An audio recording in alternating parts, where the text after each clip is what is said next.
Okay, so we are done. As you can see, her eyebrows look really, really pretty. Even through the camera, you can see the ombre a little bit, which is darker, lighter, and then super light. And then as the scalp comes off, this area right here will automatically get lighter. So I'm gonna talk to her about the aftercare instructions. I put a printed little instruction in here, and then the aftercare cream, which is just Aquaphor.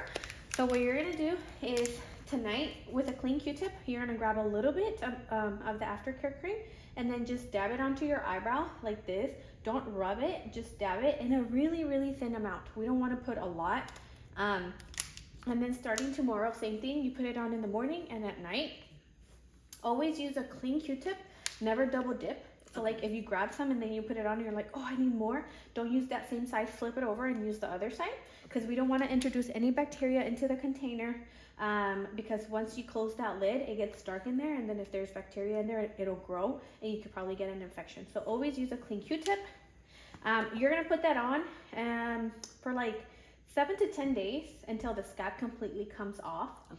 If the scab comes off and you feel like your eyebrows are still flaky, like dry skin flaky, you can keep putting it on until your skin goes back to normal. So there's no issue with you using it for more than 7 days.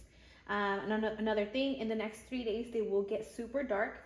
Don't get scared. It's just the scab. A lot of people freak out and they're like, oh my God, are they gonna stay these dark?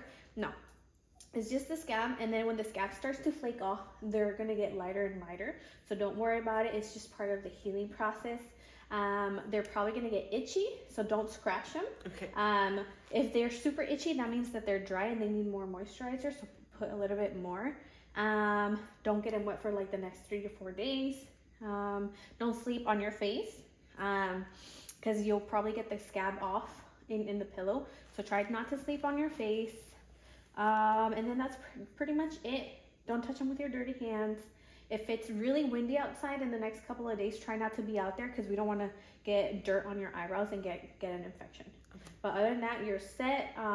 In 6 weeks, you need to come back for the 6-week touch-up, so that we can fix anything that didn't stay, and then fix the shape again.